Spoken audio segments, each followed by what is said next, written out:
Okay, eso que hago. Like when how they can.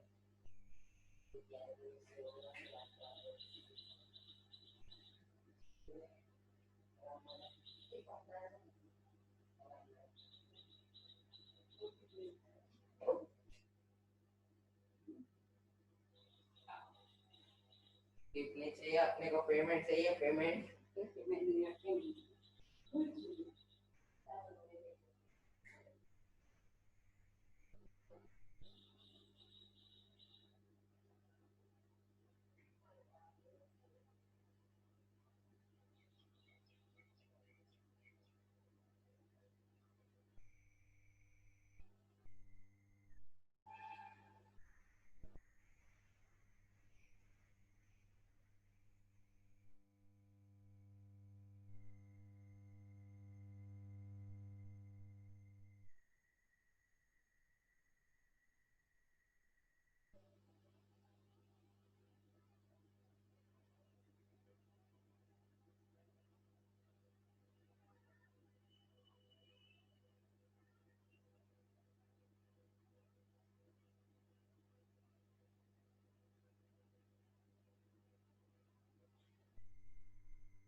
Vishnu sir, good afternoon.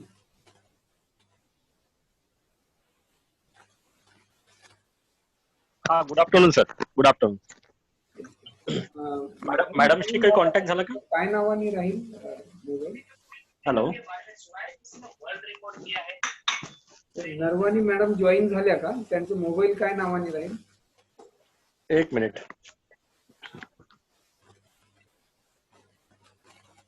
नाही, मॅडमला call करावा लागेल, join करून घ्यावं लागेल.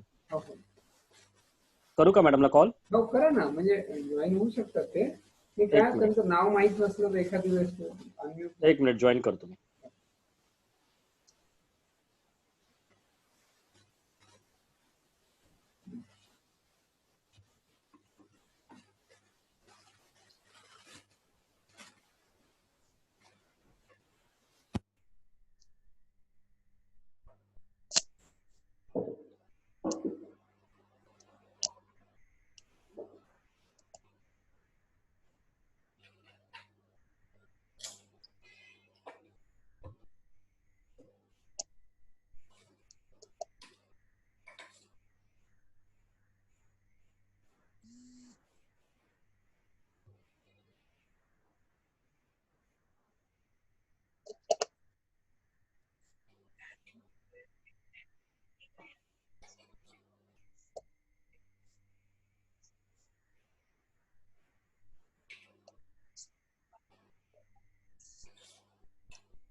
बोला ना, मैं वो नहीं है उसके नजदीक पास, किसके पास आपका, किसके पास ही ब्रॉडबैंड नहीं है.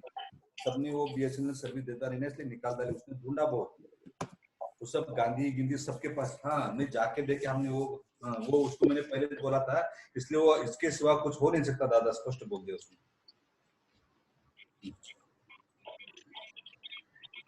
नहीं, मैं बात करता हूँ उसको, मैं वो उससे भी बात करता हूँ कि तू एक्स्ट्रा बोलता हूँ. ठीक है, मैं बोलता हूँ सब लोगों को फोन मुझे आए करके. मैसेज आए वाले एक्चुअल आए ना, जो व्हाट्सएप पे डायरेक्ट लोगों ने डाले लिख के, वो सब डाले वाला है. लिखे वो सब उसके पर, अपने जूम पर भी लिखे लोगों, यूट्यूब पर भी लिखे. चल मैं थोड़ा उधर जाता हूँ.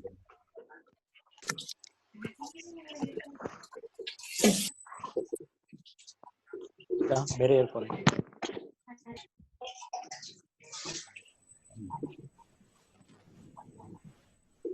दादा नमस्कार.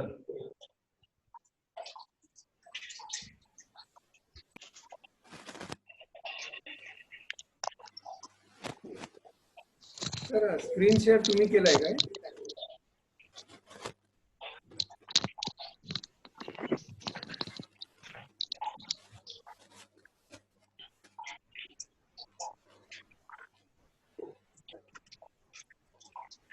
गिरीश दादा नमस्कार. हॅलो, नमस्कार सर. आवाज येतोय का मग? हाँ येत आहे. विष्णू सर. येस सर, नमस्ते. गिरीश, हा इंट्रोडक्शन दीपाली धारकर करणार आहे. सर, तुमचा आवाज येत नाही. मॅडम इंट्रोडक्शन करणार आहे, दाढवे मॅडम. हो दाढवे मॅडम. येस. हा हो. दाढवे मॅडम नमस्कार. नमस्कार. सरांना बाजूला ठेवा म्हणजे आवाज नीट ना आपला म्हणजे व्यवस्थित चालेल. त्यांना दुसऱ्या कॅबिनला पाठवून द्या वाटतं. बरोबर नाही तर फिरून या म्हणा थोडं. बरोबर.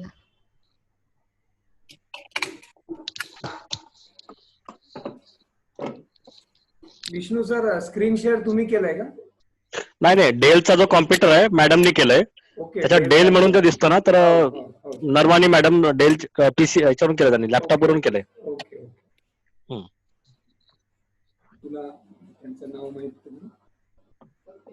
पेपर मैडम F5 का बटन दबाए तो भी चलेगा. असं उलटावं लागणार आहे मला, तर दुसरी कॉपी द्यायची. मैं म्यूट कर रहा हूँ, उसके बाद में अनम्यूट कीजिए आप. वर जाऊन कुठे मला संदीप बोलतो. ते drawer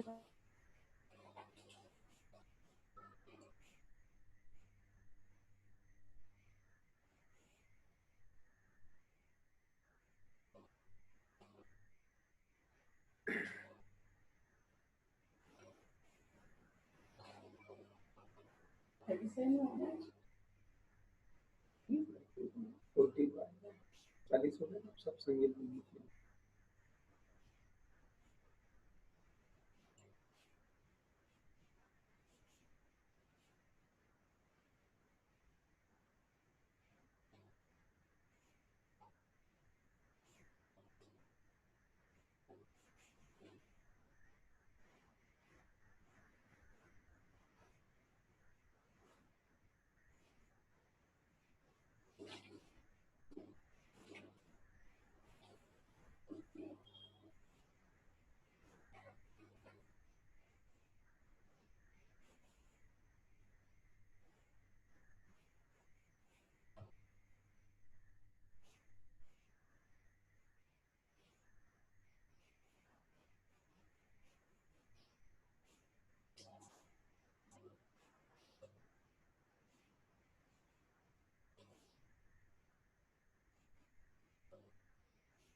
Fertility Society.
Gadve sir unmute करा तू मग दोघांकडनं.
विष्णू सर स्क्रीन शेअरिंग मी 1-2 मिनिटं स्टॉप करतोय, त्यानंतर मॅडमला ऑन करायला ओके. प्लीज.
हॉटस्पॉट ऑन करके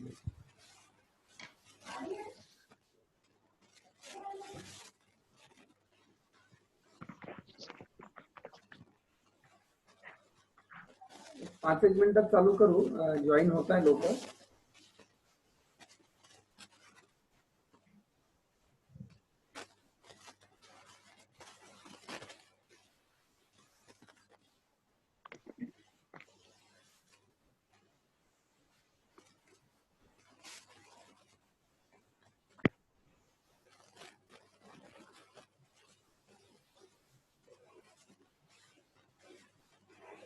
कंडक्ट करून करणार आहे.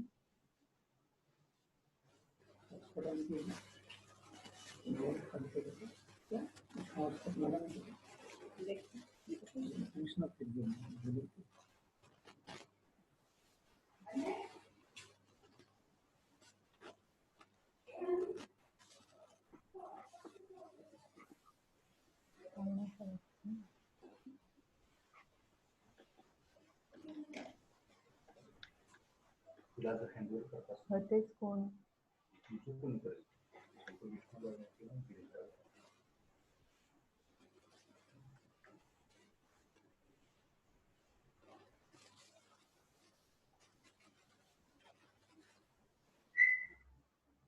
Good afternoon, all. Within a very short time, we are starting our today's okay.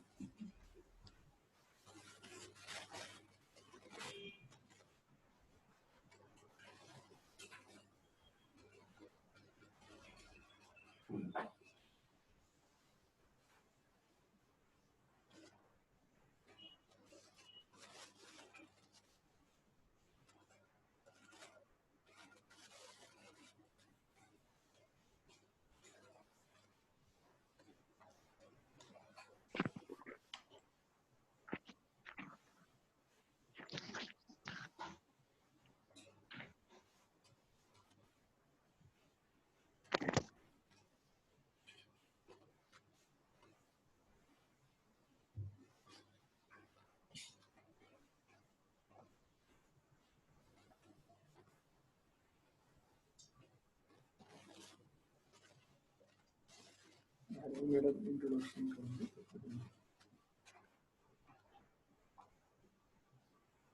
This is the fourth webinar lecture from the Fertility Society of Nima Fertility Society of Indian Medicine, and this is the 39th lecture of this Nima webinar series.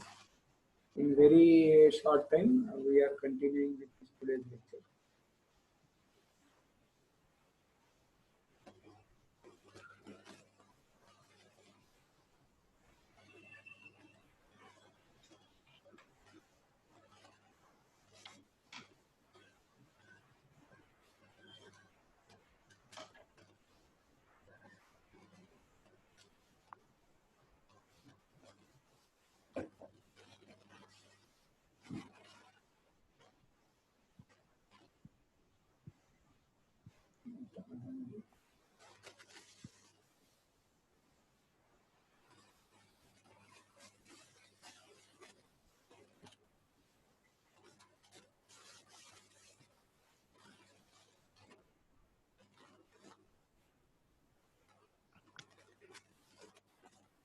भावने sir मॅडमला सांगा share करा म्हणा तिकडून.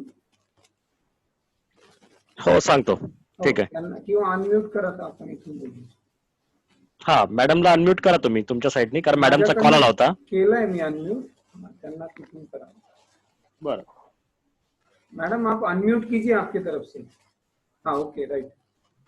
आप share कर सकते हैं screen अभी आपकी तरफ से.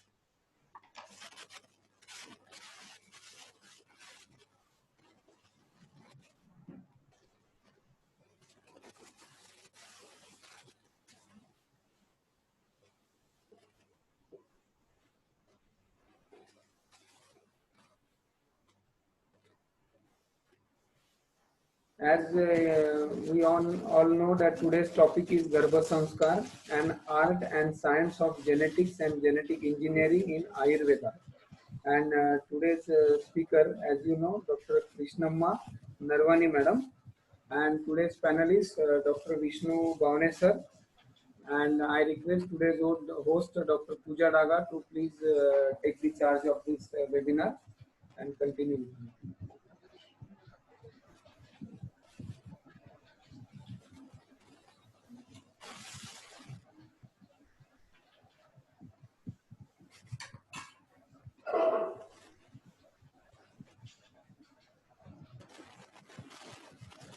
Good afternoon, participants.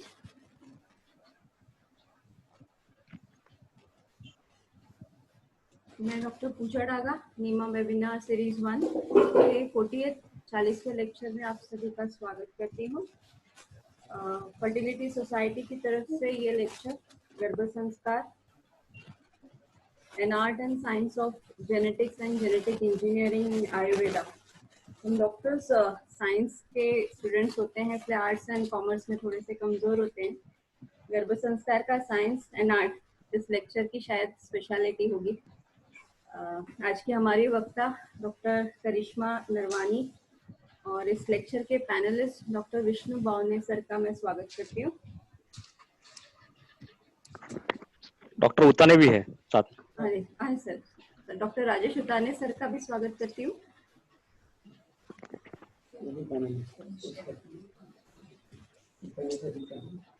दोनों panelist doctor Vishnu Bawane sir and doctor Rajesh Utane sir. Sir शुरू करें. हाँ शुरू कीजिए मैडम इंट्रोडक्शन के साथ. मैं doctor Dhadwe madam, Deepali Dhadwe ma'am को रिक्वेस्ट करूंगी कि वो हमारे आज के वक्ता का इंट्रोडक्शन दे. Doctor Dhadwe madam. Thank you, Pooja madam. Good evening, everybody. Today's topic for Nima webinar is Garbha Sanskar, an art and science of genetics and genetic engineering in Ayurveda. For this topic, our today's speaker is Dr. Karishma Narwani. I am going to introduce her in brief. Dr. Karishma Narwani madam completed her BMS from Gujarat Ayurveda University, Jamnagar. Currently, she is working as a CEO in Veda Garbha. She is director of Garbha Vigyan Anusandhan Kendra and Clinical Research Unit of Panchagavya Ayurveda. She is chief physician in Arogya Kendra, Jamnagar. She is working as a consultant in Kamini Garbha Sanskar Kendra, Rajkot. Also working as an honorary physician and consultant for Samartha Bharat project of Vidya Bharati at Surat and Gandhidham. Her research subject is scientific insight of ancient antenatal care, a pilot study. She presented research papers in different conferences like Second World Ayurveda Congress, Mission Ayurveda International Conference, and National Seminar at Gujarat Ayurveda University Jamnagar, Children University Gandhinagar, Agricultural and Veterinary University Anand Arogya Bharati. She presented internationally at workshop for yoga organized by Esvyasa University Bangalore at Singapore.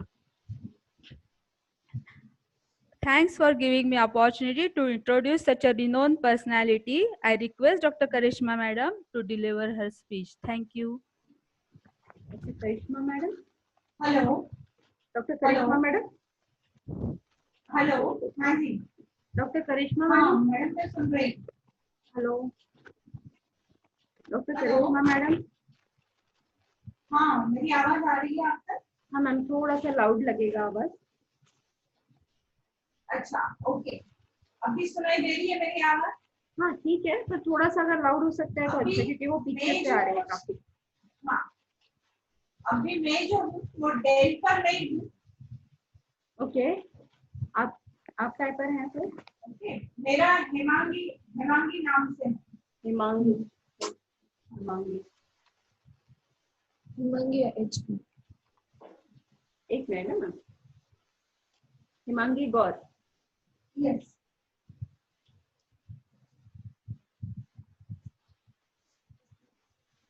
ठीक है ma'am आप unmute कीजिए.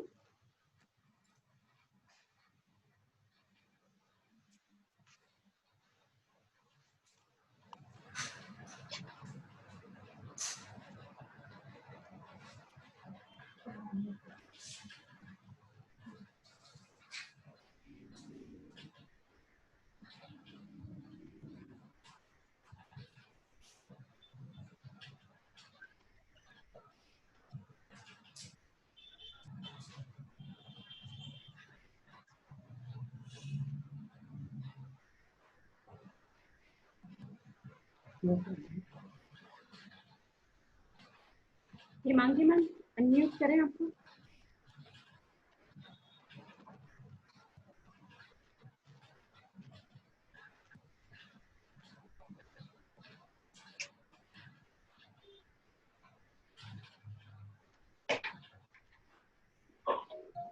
We'll be starting our lecture very soon, participants. Hello, हाँ ma'am. करिश्मा ma'am. हाँ जी करिश्मा हाँ screen share हो रहा है. Everybody can hear me. हाँ मैम आ रहा है आवाज. हेलो.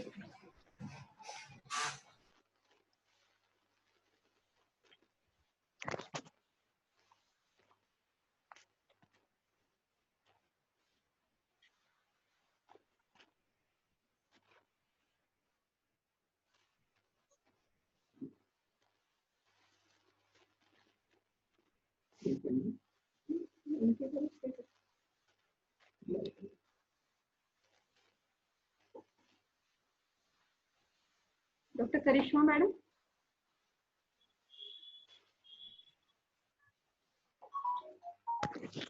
साक्षी नाम आ रहा था मैडम वहाँ पे. साक्षी जो है उनको अनम्यूट करना पड़ेगा. ओके स्क्रीन शेयरिंग में साक्षी नाम दिख रहा है ना. एक मिनट. उन्होंने हिमांगी बोला था. नहीं उन्होंने बोला लेकिन हाँ हाँ ठीक है. हाँ स्क्रीन में साक्षी नाम दिख रहा है. ठीक है ना सर किया है उनको अनम्यूट. हाँ डॉक्टर करिश्मा मैडम. हाँ यस यस हाँ जी. आवाज लाउड है. अच्छा है. अभी आवाज सुनाई दे रही है आपको? एकदम अच्छा. कोई प्रॉब्लम नहीं. अच्छा ओके ओके रेडी मैम करें चालू. हाँ yes yes doctor Bawane sir. Doctor Utane sir. हाँ, करें मैडम. शुरू.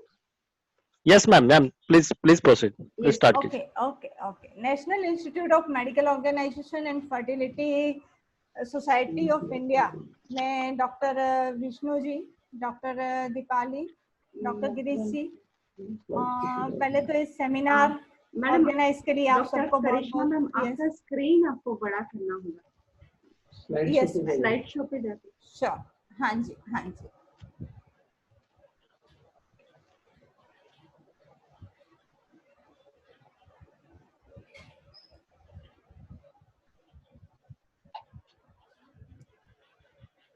स्क्रीन बड़ा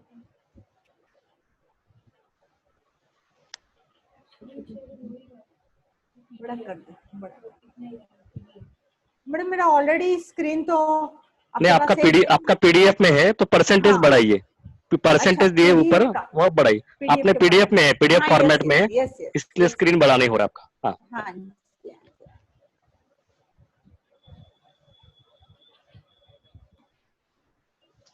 ओके यस मैम। ओके, अब बढ़ाना ठीक है। हाँ ठीक है ना, fine ma'am. Okay okay.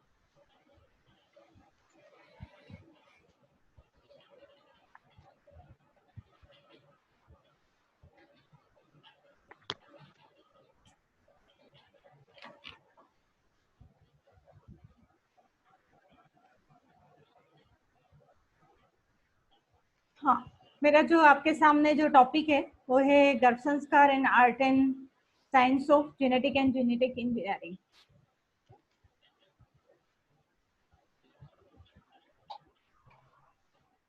Okay,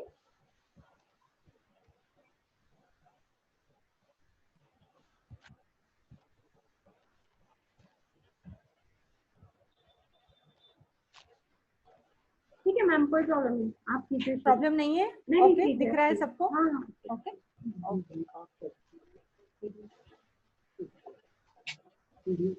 अभी जो आपके सामने जो है कि हम गर्भ संस्कार को जो जानते हैं या एएनसी के स्वरूप में या फिर इस तरफ से हम ज्यादा डॉक्टर इसको जान रहे हैं, लेकिन it is a science of genetic engineering. ये कॉन्सेप्ट मैं आपके सामने आज रखूंगी। तो व्हाट इज द जेनेटिक्स?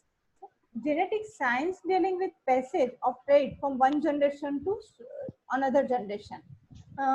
ऐसे में अगर इसकी बात करूं कि अपने अगर particular skin colour, hair colour, इसी तरह से कोई डिसीज भी one generation to second generation में जब वो जाता है, उसके लिए अगर कोई जिम्मेदार है तो वो है जेनेटिक्स। उसके थ्रू एक से दूसरी जनरेशन में वो इन्फ्लुएंस होता है।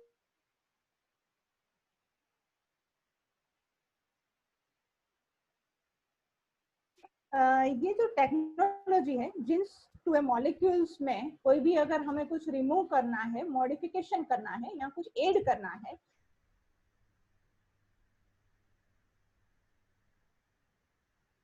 Movement of gene from one organism to another organism, उसके बीच की जो मूवमेंट है वो है जेनेटिक इंजीनियरिंग। और ये एक्सपेरिमेंट हम अगर दूसरे में देखें, प्लांट्स में ये बहुत एक्सपेरिमेंट होते हैं, एनिमल किंगडम में ये बहुत एक्सपेरिमेंट होते हैं। तो इसको हमें इस तरह से, अगर मैं आपके सामने फॉर एग्जांपल बताऊं कि प्लांट जेनेटिक्स में जो एक्सपेरिमेंट होते हैं कि पर्टिकुलर एक सीड पर उसको जब प्रोसेस की जाती है, उसको अलग अलग तरह से भावित किया जाता है, तो उसमें से एक सीड में से जो प्लांट बनना चाहिए वो प्लांट न बनते हुए उसमें से हम दूसरा प्लांट है वो ला सकते हैं।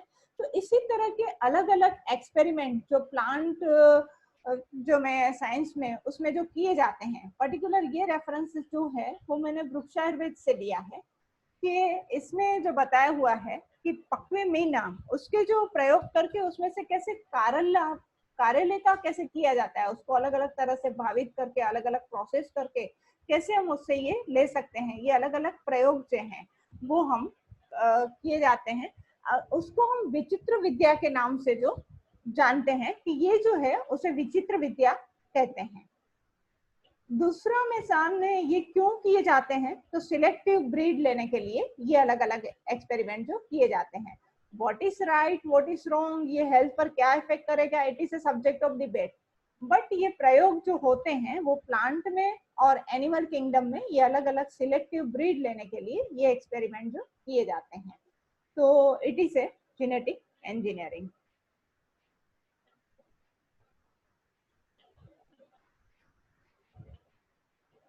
तो यही जो है, अगर ह्यूमन किंगडम पे देखें तो ये अलग अलग एक्सपेरिमेंट जो हैं, जो उसके लिए जो biotechnology and genome project, human genome project करके जो यूएसए में अभी ये प्रोजेक्ट पर जो काम चल रहा है, तो वो जो अलग अलग जेनेटिक जो डिसऑर्डर्स हैं उसको डिटेक्ट कैसे किया जाए, उसके डिटेक्शन के लिए जो है पूरी प्रोसीजर उन्होंने जो डेवलप की हुई है।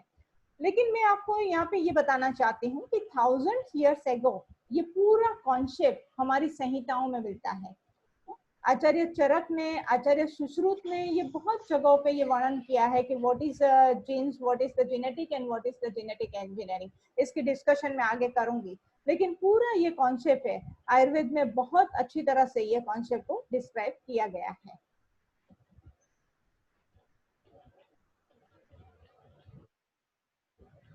तो ये है, अगर हम इसको समझें कि ये है जो है वो मनुस्मृति में दिया गया जो श्लोक है कि जो संतति को बचाया गया, कि संतति एक है वो अविरत चलने वाली धारा है जिससे गोत्र, वंश, परंपरा उससे ही आगे बढ़ती है और उसका जो है वो फैलावा जो है वो चलता ही रहता है, इससे ये आगे बढ़ता ही जाता है।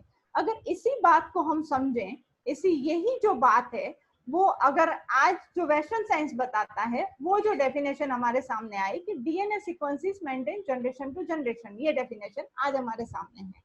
तो हजारों सालों पहले जो मैंने आगे बताई, यही बात मनुस्मृति ने भी की थी कि किस तरह से वहां पे जो बताया गया संतति अविच्छिन्न धारा, वो भी अविरत चलने वाली धारा है। तो what is that, DNA sequence lives forever, यही बात यहाँ पे आज हम करते हैं। लेकिन हजारों सालों पहले भी जो मैंने आगे बताया कि ये कॉन्सेप्ट हमारे पास था। दूसरी मैं बात बताऊं, जैसे आचार्य चरक ने अतुल्य गोत्रीय अध्याय में फर्स्ट जो बताई है कि जहां से अगर शुरुआत करनी है, नेक्स्ट जनरेशन की शुरुआत करनी है, तो उसके लिए जो फर्स्ट शर्त बताई गई कि अतुल्य गोत्रस्य रजस्ययांते।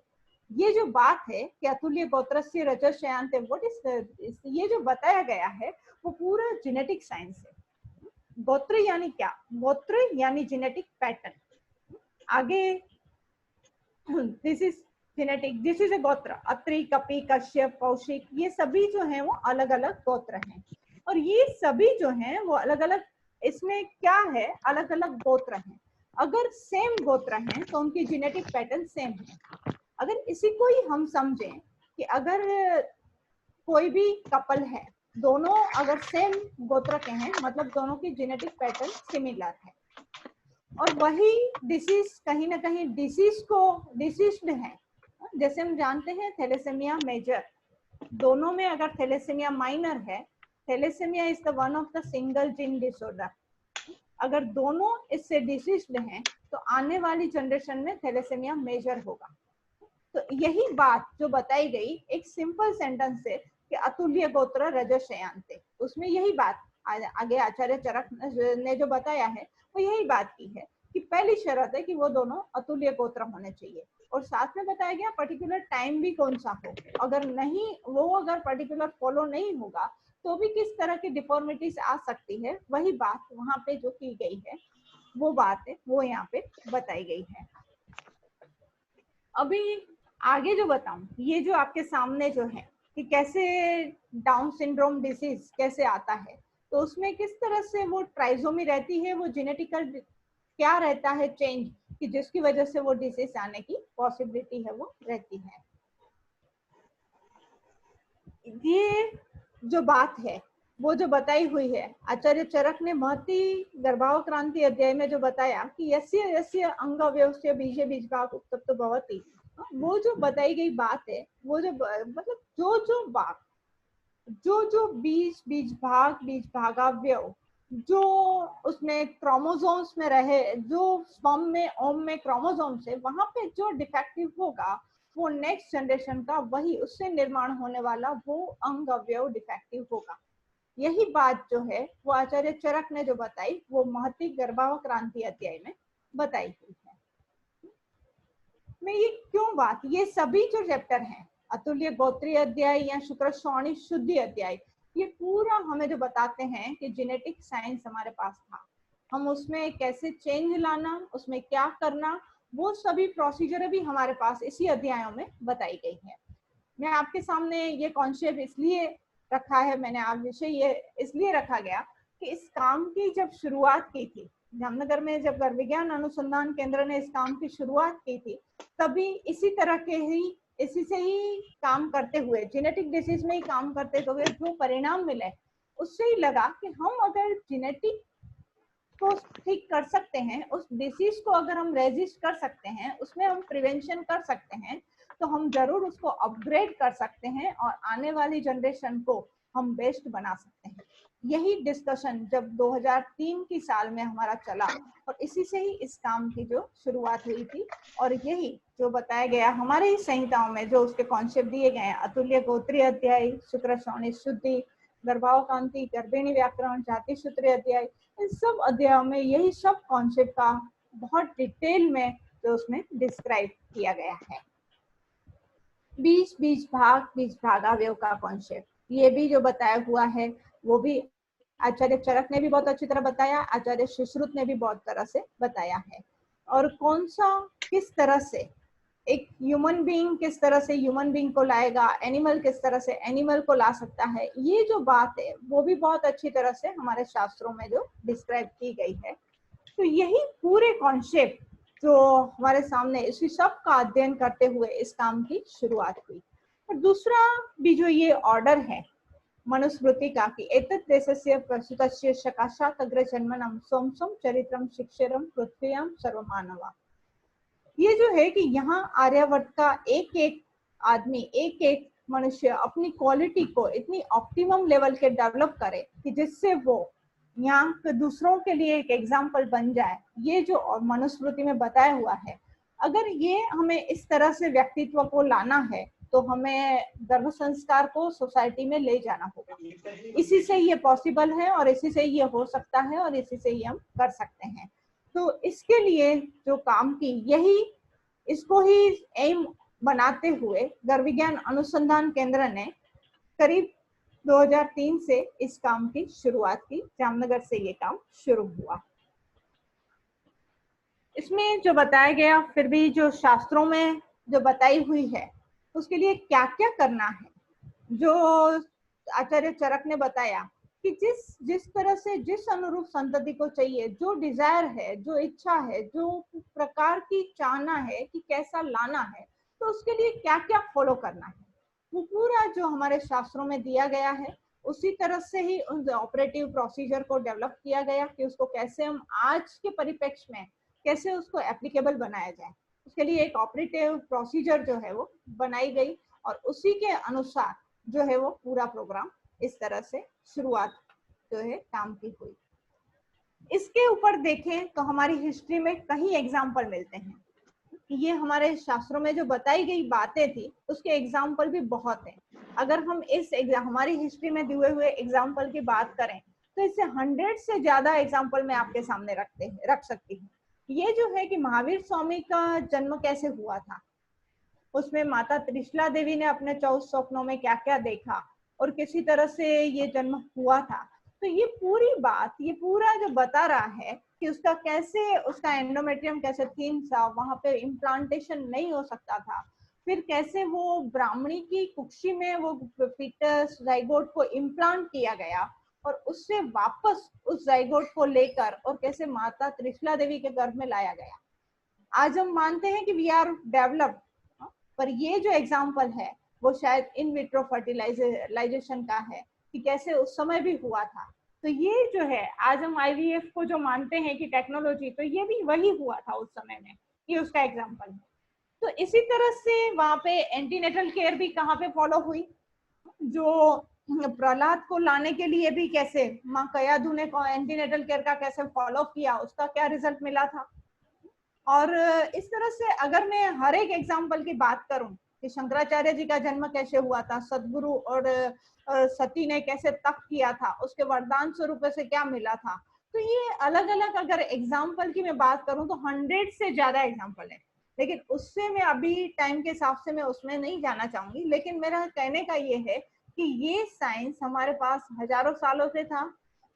हमारे जो भी ऋषि थे या जो भी हम आचार्य कहें, इन सब ने ये एक्सपेरिमेंट किए थे और ये सब ने इसमें ये रिजल्ट लिए थे। ये जो एक्सपेरिमेंट हुए थे उसके लिए जो प्रोसीजर फॉलो हुई थी वो प्रोसीजर यानी संस्कार। संस्कार ये सिर्फ एक्सटर्नल फीचर्स नहीं है, किसी तरह से उठना बैठना रहन सहन, ये तो हमारे सिर्फ बाहर के लिए अपने एनवायरनमेंट एटमॉस्फेयर के हिसाब से वो हर एक रीजन में अलग अलग हो सकता है, लेकिन हमें इंटरनल क्वालिटी क्या लानी है, कैसी लानी है, उसके लिए क्या प्रोसीजर को फॉलो करना होगा, ये प्रोसीजर यानी कि संस्कार। जो दूसरी जो बताई गई है, 2 डेफिनेशन दी गई है। जो हमारे शास्त्रों में संस्कार की ये 2 डेफिनेशन दी गई है, सम्यक करोति इति संस्कार और संस्कारो हि गुणांतरादानम उच्यते।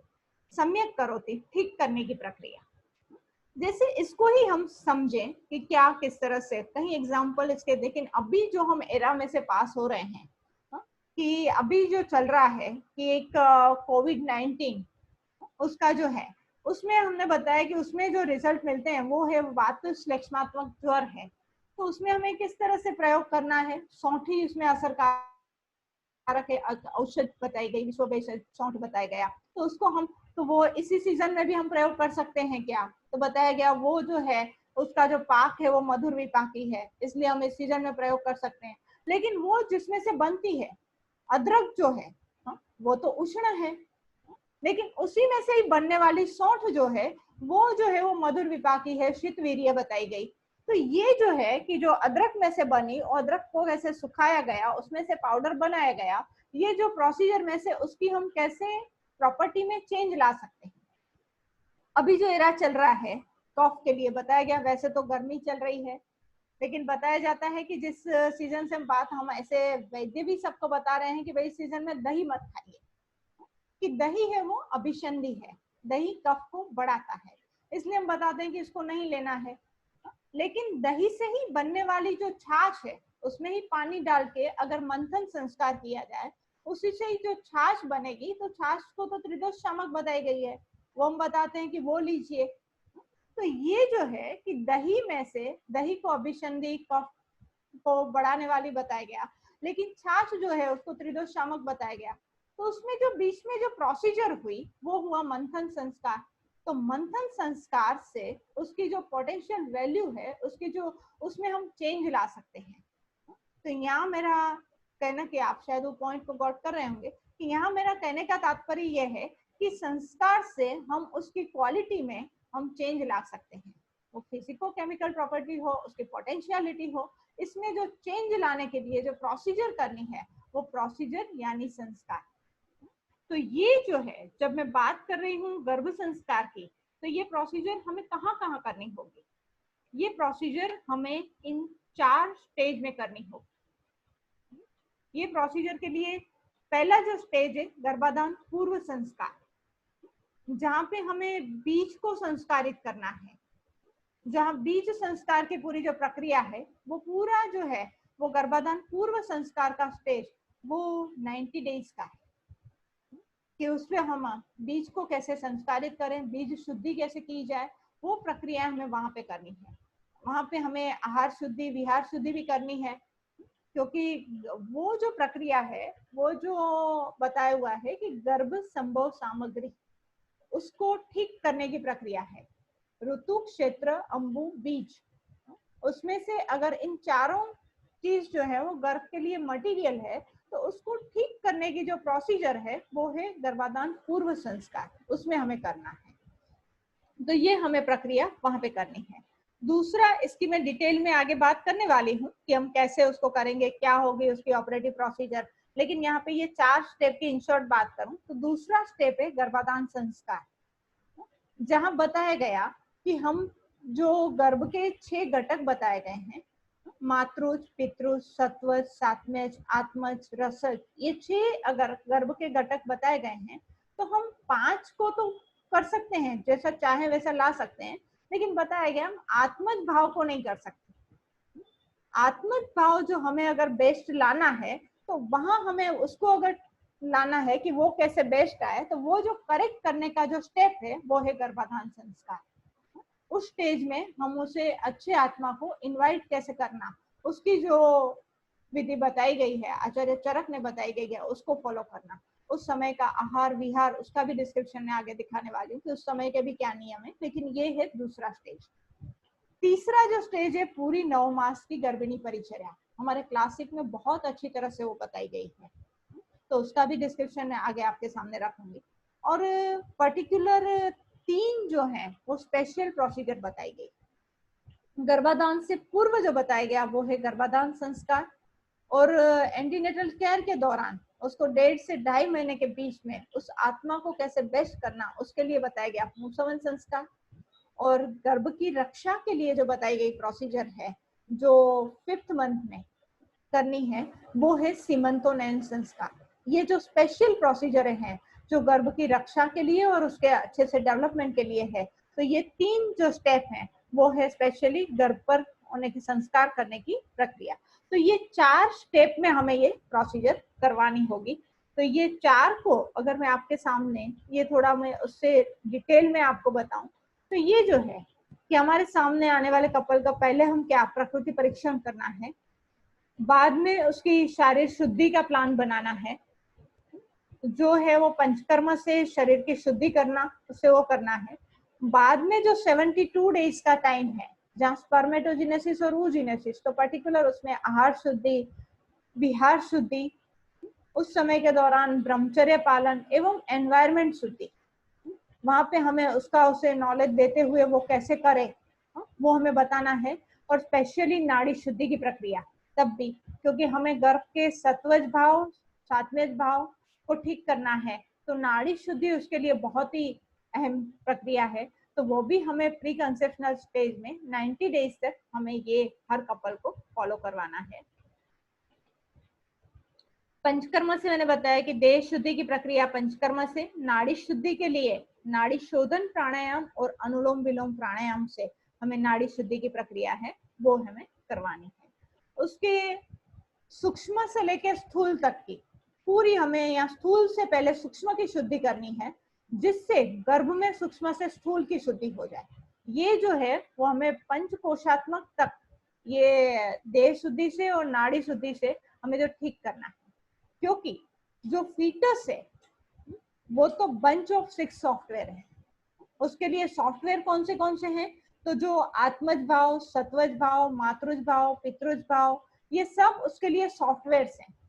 उसको अगर पहले से ठीक करके जाए तो फीटस बहुत अच्छी तरह से इम्प्लांट भी होगा और अच्छी तरह से डेवलप भी होगा। तो ये सब जो है कि उसे जो अलग अलग सॉफ्टवेयर को पहले से ही ठीक करके उसके हम फीटस नाम का जो हार्डवेयर है वो हम बेस्ट जो है ला सकते हैं। दूसरा स्टेज जो मैंने बताया वो है गर्भाधान संस्कार, कि 90 डेज की पहले प्रोसीजर होने के बाद गर्भाधान संस्कार की शुरुआती जो आचार्य सुश्रुत ने बताया कि वहां तो ऋतुमतीचर्या यहाँ से शुरू करना है कि उन दिनों की जो ऋतु चल रहा है, पर्टिकुलर जो मेंस्ट्रुअल साइकिल है उस दौरान की रजस्वलाचर्या भी कैसी है वो भी पर्टिकुलर जो बताया हुआ है उस नियमों का वहां पे फॉलो किया जाए। और बाद में जैसे ही रजस्वलाचर्या का टाइम खत्म हो उसके बाद भी उसका उस दंपति का डाइट कैसा हो, उसका आहार कैसा हो, उसका विहार कैसा हो, पर्टिकुलर बताया गया है कि आहार पुरुष जो शुक्र, तो शुक्र की धातु सौम्य शुक्र है, तो उसके लिए घृत, क्षीर, घृत इसका प्रयोग कराया जाए। आर्तव को आग्नेय बताया गया, तो उस समय ऐसे आग्नेय द्रव्यों का प्रयोग कराया जाए जैसे उनकी शुद्धि हो जाए। तो ये पर्टिकुलर डाइट में देना, उस समय के दौरान उनका मन कैसा रहे, मनस्थिति का भी बहुत इंपॉर्टेंस बताया हुआ है, तो उसके लिए उसको कैसे रखा जाए ठीक, तो योग प्राणायाम उस समय कौन से किए जाए, मंत्र कौन से किए जाए, गोपाल संतान स्तोत्र कि जिसको मंत्रोपचार करना, चैंटिंग करना, उसको सुनना, कि जो ये बातें हैं कि जो उसमें जो 100 मंत्र हैं कि जो फिजिकल, मेंटल और स्पिरिचुअल डेवलपमेंट, ये तीनों स्तर का डेवलपमेंट कैसे बेस्ट है, ये जो डिजायर है वो डिजायर इन मंत्रों में है।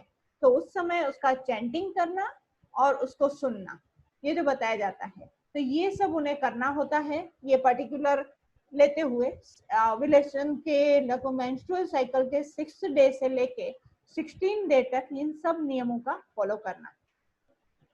और पर्टिकुलर 7वें दिन से लेके 10वें दिन के बीच में एक प्रोसीजर उन्हें फॉलो करवाना, वो प्रोसीजर है यज्ञ कि जिस पर गर्भाधान संस्कार कि जो आचार्य चरक ने जो यज्ञ विधि बताई है वो यज्ञ विधि को फॉलो करना। और फिर जो बताया गया कि ये मंत्र का उच्चारण करते हुए गर्भाधान हो, ये मंत्र का अर्थ भी हमें सबको पता है, हम सबने उसे जातीय सूत्रीय चरक के जातीय सूत्रीय अध्याय में हम सबने पढ़ा है, अहिरसी आयुरसी सर्वत्र प्रतिष्ठासी, ये सबने पढ़ा है कि कैसे गर्भ किस तरह का हो, ये उसके लिए बेस्ट डिजायर क्या है, ये उसके लिए बताया गया संकल्प है, वो उस समय पे उसे करना है जिससे वो अच्छे जो भी उत्तम संतति बेस्ट प्रोजेनी को वो ला पाए। तो ये है वो दूसरा स्टेज है। जो तीसरा स्टेज है पूरी गर्भिणी परिचर्या शास्त्रों में बहुत डिटेल में बताई गई कि जब फर्स्ट स्टेज है तब उसे क्या दिया जाए, उसका डाइट का कैसे हम बताया जाए, पर्टिकुलर 9 मंथ का प्लान कैसे हो, उसका डेली रूटीन उस समय पर कैसे हो, उसकी रक्षा कैसे करनी है, पर्टिकुलर किस टाइम में विशेष रक्षा की जरूरत होती है वो भी है, और उसका मन कैसा हो कि ज्यादातर मन का जो सत्व का डेवलपमेंट गर्भावस्था में हो जाता है लेकिन वो डिपेंड है मदर के मन पर, तो उसका कैसा हो, तो उसका भी पूरा प्लान जो बताया हुआ है। पूरे 5 तत्वों जो पेंटा एलिमेंट्स हैं, गर्भ है वो भी 5 भौतिक है, उसमें कौन से तत्व की किस समय पे विशेष रहेगी आवश्यकता, उसी के अनुसार पूरा गर्भिणी परिचर्या का प्लान करना है, और उससे किस तत्व से हम किस महाभूत की परिपूर्ति कर सकते हैं उसी के हिसाब से पूरा वो प्लान है वो बनाया गया है। ये जो है आपको एक फॉर एग्जाम्पल के तौर पर पहले अगर हम आहार की बात देखें तो आहार के बाद जो हम प्लान करेंगे 9 मंथ का, तो उसमें किस विषयों का ध्यान रखना है, उसमें जो है कि उसमें पर्टिकुलर एम्ब्रियोजेनेसिस, उसमें भी पर्टिकुलर ऑर्गेनोजेनेसिस कौन सा हो रहा है, उसी हिसाब से उसे कौन से सब्सटेंस चाहिए उसी को ध्यान में रखते हुए आहार का आयोजन किया जाए, और पर्टिकुलर उसको भी कोई कॉम्प्लिकेशन, मदर की हेल्थ को भी कोई कॉम्प्लिकेशन ना हो और फीटस का भी डेवलपमेंट अच्छी तरह से होता रहे, उसी तरह से आहार का आयोजन किया जाना चाहिए।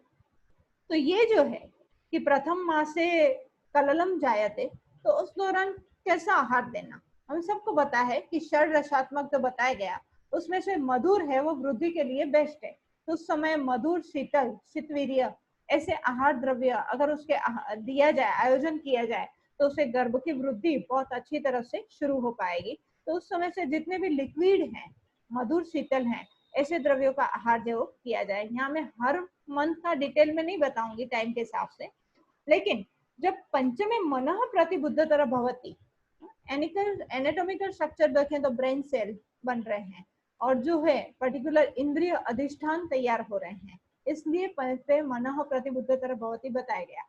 तो उस समय में भी जो गर्भ के सत्वज भाव हैं वो ज्यादा से ज्यादा अगर डेवलप हो रहे हैं तो उसका डाइट भी कैसा बताया गया, जिसमें सत्व सात्म्य सत्वशील जो डाइट है, जिसमें बताया गया श्वेत आहार का उपयोग करना, जिसमें बताया गया पर्टिकुलर शीर का उपयोग, साठी चावल का उपयोग जो बताया गया है, तो उसकी खीर बनाकर दे सकते हैं, दूध पवा उसमें आयोजन किया जाए, तो उस समय ये चीजें दी जाए। हाँ, मांस का और रक्त का उपचय भी है, तो मांस का और रक्त का उपचय अगर पंचमे मास में हो रहा है तो उस समय पे चाहिए, मूंग चाहिए, उस समय मूंग दाल चाहिए, ये भी उसके आयोजन में दिए जाएं तो उससे मांस का उपचय अच्छी तरह से होगा। जितने भी उस समय के सीजन से हिसाब से अवेलेबल जो रक्त धातु का उपचय कर पाए, ऐसे जितने भी वेजिटेबल्स हों वो उस समय पे उसका आयोजन करके दिए जाए तो रक्त और मांस का उपचय भी अच्छी तरह होगा। और पंचमे मन है, जब इंद्रिय अधिष्ठान बन रहे हैं, जब मन का डेवलपमेंट है तो उसका भी बहुत अच्छी तरह से डेवलप होगा। तो हर मंथ में जो जो डेवलपमेंट है उसी के अनुरूप ही पूरा आहार का आयोजन उसका किया जाए, तो फीटस का हम रसज भाव से जो भी उसके डेवलप होने वाले जो हैं उसको हम अच्छी तरह से परिपूर्ति करके और उसका नॉरिशमेंट बहुत अच्छी तरह से हम कर पाएंगे। दूसरी जो बात है कि दूसरा जो पंचमहाभूत में से आकाश जो बताया गया, उसके लिए जो टूल है श्रवणेंद्रिय और लिसनिंग जो सुनना है, 40 डेज का फीटस सब सुन सकता है। तो हमारी संहिताओं में भी कुछ बताया गया है कि उस समय पर्टिकुलर क्या सुनाना चाहिए, कैसे राग सुनाने चाहिए, तो उससे जो है कि उसका नॉरिशमेंट बहुत अच्छी तरह से हो। और कुछ वेदों ने भी इसके लिए सुक्तों मंत्र का बताया है तो ये सभी कॉन्सेप्ट जो वेदों में बताए, हमारी संहिताओं में बताए गए हैं, और ज्योतिष शास्त्र भी कुछ उसके लिए बताता है कि हर एक मंथ वाइज क्या इफेक्ट प्लैनेट्स की रहती है और वो फीटल डेवलपमेंट पर कैसे इफेक्ट करते हैं। तो इन सभी कॉन्सेप्ट को ध्यान में रखते हुए उसको प्रैक्टिकली, जैसे गुजरात का ये जो गर्भ विज्ञान अनुसंधान का केंद्र है, वहां पे उन्हें प्रैक्टिकली उन रागों को उसी इंस्ट्रूमेंट में, जिस इंस्ट्रूमेंट में उस समय के डेवलपमेंट के लिए जरूरी है, उसी इंस्ट्रूमेंट में वो राग उन्हें सुनाए जाते हैं। तो उन्हें वीक में एक बार बुलाकर ये सब एक्टिविटीज करवाना, क्योंकि हम जब उसको प्रिस्क्रिप्शन देते हैं तो पॉसिबल नहीं है कि हर सब वो प्रैक्टिकली अपने घर पे कर पाए। तब उसे कि हम ये भी उसे व्यवस्थाएं दें कि वो कैसे अपना आयोजन करके और इसको सुनना। तो ये पूरा जो आयोजन है वो जामनगर में ये किया जा रहा है और ये उसे प्रैक्टिकली उसे करवाया जाता है।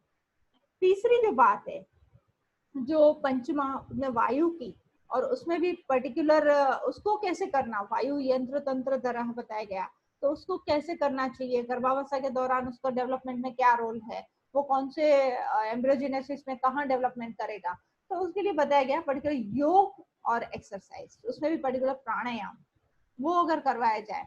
लेकिन वो कौन से करवाने हैं, आज जो हो रहा है मार्केट में हर एक हम देख रहे हैं कि वहां पे फिजियोथेरापिस्ट भी करा रहे, ऐसे नहीं, हमें ऐसे वैद्य बताना पड़ेगा कि कौन सा होना चाहिए। पर्टिकुलर 3 मंथ्स है तो कौन से शीतकारी प्राणायाम हो उस समय पे होने चाहिए, अनुलोम विलोम हो वो उस समय पे हो, जब 4, 5, 6 पंचमे मनः षष्ठे बुद्धि तभी कौन से प्राणायाम करवाए जाए जिससे उसका डेवलपमेंट अच्छी तरह से हो पाए। 7, 8, 9 मंथ कि जब हमें पता है कि तब हमें वेजाइनल मसल्स की फ्लेक्सिबिलिटी को बढ़ाना है, यूटेराइन मसल्स की फ्लेक्सिबिलिटी को बढ़ाना है, तब कौन से आसन किया जाए तो उससे क्या बेस्ट रहेगा। तो उसके लिए भी हमें प्लान है, वो अच्छी तरह से वो पेशेंट को हम पूरी डिस्कशन करते हुए कि उसकी एफिकेसी क्या रहेगी, कहाँ पे इफेक्ट लाएगा, वो पूरा प्लान उसी तरह से हमें बना के उनको देना चाहिए। तो ये पूरा प्रैक्टिकल जो है कि हम ये उसे प्रैक्टिकली बुला के करवाया भी जाता है और उसे वो पूरा ट्रेन करके उसे दिया जाता है कि ये ट्रेनिंग के बाद उसे एवरीडे करना है। जो ज्योतिष शास्त्र के रेसन है, प्लैनेट की इफेक्ट है, प्लैनेट के अपने कलर हैं, तो हर मंथ में वो कौन से कलर्स का यूज करे उसकी भी इफेक्ट फीटल डेवलपमेंट पर होती है। तो वो भी पर्टिकुलर कलर्स हैं हर मंथ के। इसी तरह से हर मंथ के मेटल्स भी कौन सी यूज की जाए वो भी जो है वो फीटल डेवलपमेंट पे इफेक्ट करेंगे। कौन सी एरोमा का यूज करना, ये पूरा जो है वो एक प्रोग्राम जो है वो बनाकर उसको अप्लाई के लिए दिया जाता है कि जिससे वो बेस्ट तरह से वो सब फॉलो कर पाए। बिहार के बाद जो तीसरा है रक्षा कर्म, पर्टिकुलर एवरीडे क्या करना कि जिससे वो एनवायरनमेंट क्लीन रहे, जिससे उसका प्रोटेक्शन होता रहे, वो प्रिवेंटिव मेजर्स को फॉलो करना। लेकिन पर्टिकुलर पंचमे, जहाँ पंचमे मनः वाली बात है, एनाटॉमी के हिसाब से देखें तो जब स्कल का डेवलपमेंट है तभी जो करना है वो है सीमंतोनयन संस्कार। सीमंतोनयन संस्कार जो बताए गए यजुर्वेद के मंत्रों के साथ वो करवाना, वो एक गर्भ की रक्षा के लिए है।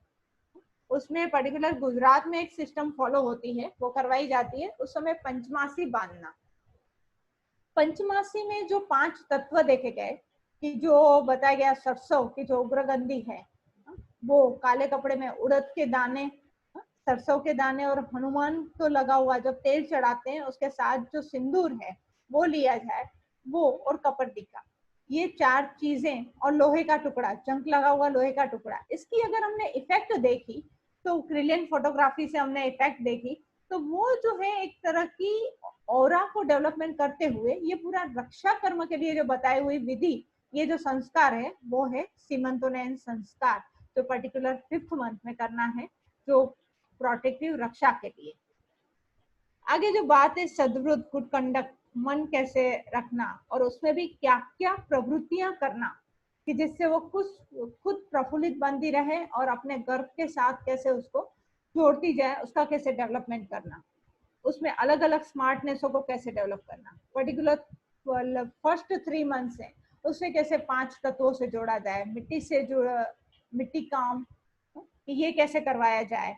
तो ये जो है कि ये एक्टिविटीज हर मंथ के हिसाब से करवा के हम फिटनेस में जो है उसके डेवलपमेंट में हर तरह के स्मार्टनेस को डेवलप कर सकते हैं इस एक्टिविटीज से। तो हर मंथ के हिसाब से कब क्राफ्टिंग करना, कब मैथमेटिक्स दिया जाए उसे, कब उसे कौन सी चीजों, कब उसे प्रोनाउंसिएशन दिया जाए, कब उसे मंत्रोच्चार करवाया जाए, तो ये सभी चीजों का जो प्लान है उस तरह से बना हुआ है कि हर एक मंथ के हिसाब से वो कौन सा करे, और उसको ऑब्जर्व करते हुए उसके रिजल्ट भी क्या मिल रहे हैं उसको भी हम असेस जो कर रहे हैं वो भी मैं आपके सामने रखूंगी।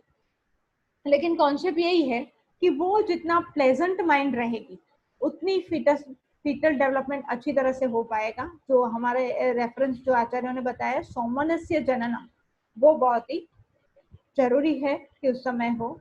ये फिर मैं हिस्ट्री में जाऊंगी। ये जो एग्जाम्पल है अभिमन्यु का, जहाँ फिजिकल या मेंटल डेवलपमेंट की बात नहीं है, ये बात तो वो है कि नॉलेज का ट्रांसमिशन भी हुआ था। तो ये नॉलेज का ट्रांसमिशन भी गर्भावस्था में हो सकता है, ये बात हमारे हिस्ट्री का ये एग्जाम्पल बताता है। तो हम आने वाले कपलों में ऐसे क्या कर सकते हैं, क्या प्रयोग करें, उसके रिजल्ट देखें। ऐसे काफी प्रयोग भी गर्भ विज्ञान अनुसंधान केंद्र जामनगर ने किए हैं। ये आपके सामने जो पिक्चर है वो है एक यहाँ की जो रिलायंस इंडस्ट्री, उसकी जो एचआर है, उसकी एचआर मैथिली सारथी, उसकी जो उसका जो जेस्टेशनल पीरियड चल रहा था उसमें पर्टिकुलर 7th मंथ चल रहा था, तब का ये जो फीटल का कलर डॉपलर सोनोग्राफी से जो फीटल एक्सप्रेशन देखे गए, उसको रॉक म्यूजिक के बाद जो फीटल एक्सप्रेशन देखे गए, उसका ये आपके सामने फीटल एक्सप्रेशन का पिक्चर है। उसी को ही 1 घंटे के बाद जो एवरीडे जो ये सुन रही थी, सीडी सुनना, जो मंत्र चैंटिंग को एवरीडे कर रही थी और सुन रही थी, वही एक्टिविटी उसे करवाई गई और उसका जो है फीटल कलर डॉपलर सोनोग्राफी से उसका जो देखा गया, ये पिक्चर आपके सामने। दोनों के बीच का क्या डिफरेंस है फीटल एक्सप्रेशन में, आप देख सकते हो। हमारा तो काम ये है कि हमारे सामने आई हुई हर एक प्रेग्नेंट लेडी को अवेयर करना कि वो क्या करेगी, क्या सुनेगी और इसमें इफेक्ट जो है वो फीटस पर कैसे होगी। ये जो है वो उसके लिए किया गया एक्सपेरिमेंट जो वेद गर्भ विज्ञान अनुसंधान केंद्र जामनगर ने किया था। ये प्रयोग जो गुजरात में चले, गुजरात में विद्या भारती जो आरएसएस का ऑर्गेनाइजेशन है, उसके जो सूरत में और गांधीधाम के, जहाँ की मेरी कंसल्टेंट की जिम्मेदारी है, वहाँ पे जामनगर जहाँ पे रिसर्च का काम हो रहा है वहां से, और राजकोट, ये अलग अलग जो सेंटर्स हैं उसमें हमें क्या ऑब्जर्वेशन, उसका क्या एनालिसिस किया, वो भी मैं आपके सामने रखूंगी। उसको कैसे किया गया, इसको जो किया गया, एक तो फिजिकल कि पर्टिकुलर गर्भावस्था के दौरान मदर का वेट गेन का रेशियो कैसा रहा, वो क्या रहा, उसकी जनरल हेल्थ कैसे रही, और बेबी का बर्थ वेट क्या था। ये जो फिजिकल जो है वो असेसमेंट किया गया। फिजियोलॉजिकल के हिसाब से एचबी का असेसमेंट किया गया। इम्यूनोलॉजिकल भी देखा गया, वो पर्टिकुलर बॉर्न के बाद चाइल्ड का 1 ईयर का इम्यूनोलॉजिकल स्टेटस कैसा रहा, उसको एसेस किया गया। और ओवरऑल हेल्थ कैसी रहती है उसका एसेस किया गया, और वेरियस स्किल्स में क्या डेवलपमेंट देखा। ये ऑब्जर्वेशन मैं आपके सामने डिटेल में रखूं तो ये 476 केसेस का डाटा जो है कि particular during pregnancy weight gain कितना हुआ, उसको जो आइडियल जो बताया गया, आगे जो मैंने बताया उसी तरह से आहार का आयोजन किया गया। बाकी उसे कोई भी कन्वेंशनल थेरापी नहीं दी गई है, और उसका जो वेट गेन रहा 93% केसेस में 10 to 12 kg वेट गेन जो है वो देखने मिला, जो ऑलमोस्ट नॉर्मल है। हीमोग्लोबिन लेवल हर 60 डेज पे उसका एचबी लेवल चेक किया गया, जो भी हमें 9 से लेके 11 के बीच 94% केसेस में देखने मिला। उन्हें कोई आयरन सप्लीमेंट्री के तौर पर नहीं दिया गया। 476 से उसका लेबर कैसे हुआ, उसकी डिलीवरी कैसे की गई, तो ये जो है आज जो रेशियो है वो 60% नॉर्मल का रेशियो रह गया। इसमें इस केसेस में हमने पर्टिकुलर ड्यूरिंग प्रेगनेंसी 9 मंथ में योग बस्ती का प्लान किया गया था, ये उसमें हर एक में अप्लाई किया गया था। रिजल्ट हमारे सामने ये था कि 79% नॉर्मल डिलीवरी जो है वो केसेस हमारे सामने रहे। एस्टेब्लिशमेंट ऑफ लैक्टेशन ये भी था, वो 93% केसेस में विद इन 24 आवर्स और नॉर्मल हमें जो देखने मिला। बर्थ वेट कैसा रहा, क्या रहा, तो वो जो रहा कि 2.5 से लेके 3.5 किलो तक का 84% हमने ये रिजल्ट हमारे सामने जो हमें देखने मिला। माइलस्टोन्स जो कंप्लीट हो रहे थे, जो 100% हमें 476 केसेस में नॉर्मली कंप्लीट हुए हैं विद इन अ लिमिट जो नॉर्मल होना चाहिए उसी तरह से। पर्टिकुलर हमने जो उसके माइलस्टोन्स में टिथिंग माइलस्टोन है उसको खास तरह से ऑब्जर्व किया था, क्योंकि हमें पता है कि आचार्य कश्यप ने भी बताया हुआ है कि वो स्टेज जो है वो बहुत ही कॉम्प्लिकेटेड रहता है, उस स्टेज में कॉम्प्लिकेशन होने की बहुत संभावना रहती है, तो उस स्टेज को हमने स्पेशली नोट किया गया। तो वो केसेस में भी 36 केसेस में कुछ कॉम्प्लिकेशंस रहे थे, वो भी फीवर या डायरिया उस तरह से कॉम्प्लिकेशन रहे, लेकिन बाद में सभी उसके अलावा सभी बच्चों में कोई कॉम्प्लिकेशन नहीं हुए थे। इम्यूनोलॉजिकल स्टेटस में खास तौर से बर्थ के बाद का फर्स्ट ईयर उसमें डॉक्टर विजिट कितनी करनी पड़ी, ये हमने खास तौर से नोट किया था। तो हमने नोट ये देखा कि 91% केसेस ऐसे थे जिसमें 9 विजिट की, उससे कोई प्रकार के हेल्थ इश्यू नहीं हुए। उसके अलावा के जो 10% केसेस थे उसमें हेल्थ इश्यू रहे थे। आईसीएमआर का जो ग्रोथ चार्ट है उसे कंपेयर करना और उसके क्या क्या हो रहे हैं। 84 केसेस ऐसे थे 476 में से कि वो सेकंड पारा थी, उसका फर्स्ट चाइल्ड था। तो उसके फर्स्ट चाइल्ड और सेकंड चाइल्ड का हमने जो कंपेरेटिव स्टडी किया था उसमें हमें क्या ऑब्जर्वेशन में आया कि फर्स्ट चाइल्ड का जनरल हेल्थ कैसी रही थी, तो वो बहुत उसमें कॉम्प्लिकेशंस रहे, लेकिन सेकंड चाइल्ड की जो है वो हेल्थ स्टेटस इम्यूनोलॉजिकल स्टेटस बहुत ही अच्छा रहा था, उसमें कोई कॉम्प्लिकेशन नहीं रहे। कंपेरेटिवली फर्स्ट चाइल्ड उसका सेकंड चाइल्ड का प्रोनाउंसिएशन क्लियर रहा और ये माइलस्टोन ऑन टाइम कंप्लीट हुआ। और दूसरा जो तीसरा जो असेसमेंट हमारे सामने था कि कोई भी एक्टिविटीज को वहां पे जो हमें कोई भी एक्टिविटीज उन्हें दूसरे बच्चे को अगर कुछ भी कराना है, कुछ भी देना है या कुछ कोई बात कन्वे करनी थी तो वो जल्दी से वो अंडरस्टैंड कर लेता था। ये एक ऑब्जर्वेशन जो पर्टिकुलर उनके रिव्यू में इन जनरल जो सामने आया था, उसको हम ऐसे कोई उसमें नहीं कर सकते, लेकिन ये जनरल असेसमेंट है। बाकी डिलीवरी भी कैसे सेकंड फर्स्ट सिजेरियन होते हुए भी सेकंड में कैसे हमें नॉर्मल हुई, ये भी कुछ डेटा थे। और ये जो है वो पूरे सेकंड चाइल्ड के दौरान क्या क्या changes first comparatively second delivery में क्या हुए वो भी हैं। ये मैंने आपके सामने जो असेसमेंट हुआ उसके डाटा भी मैंने आपके सामने रखे हैं। आगे जो भी हमारी क्वेरी क्वेश्चन होंगे वो करेंगे। वेद गरबा इसकी वेबसाइट, डॉक्टर ट्रेनिंग प्रोग्राम भी यहाँ से लिए जाते हैं ईयर में 2 टाइम जो है वो डॉक्टर भी अपने इस कॉन्सेप्ट को क्लियर करते हुए अपने प्रैक्टिस में अच्छी तरह से कैसे गर्भ संस्कार सबको करवा पाए, अपनी प्रैक्टिस में कैसे लें, इसके लिए यहाँ गर्भ विज्ञान अनुसंधान केंद्र early 2 time doctor training programme, अभी तक उसके 14 ट्रेनिंग प्रोग्राम कंप्लीट हुए हैं। अभी भी जस्ट होने वाला ही था जून में, पर लॉकडाउन की वजह से हमने उसको पोस्टपोन किया हुआ है। तो वो भी उसके लिए हमने छोटा सा एक वेद गर्भ विहार जहाँ पे आगे जो बताया गया कि पर्टिकुलर गर्भाधान संस्कार के दौरान जो उसे डेली रेजिमेंट का फॉलो करवाना है, तो ये उसके लिए कॉटेजेस बनाई हुई, वहीं रहते हुए उसे संस्कार प्रक्रिया को भी फॉलो करना है। तो उसके ये छोटा सा एक मॉडल है। आप गुजरात में आए तो जरूर वहाँ पे पधारें और ये देख सकते हैं।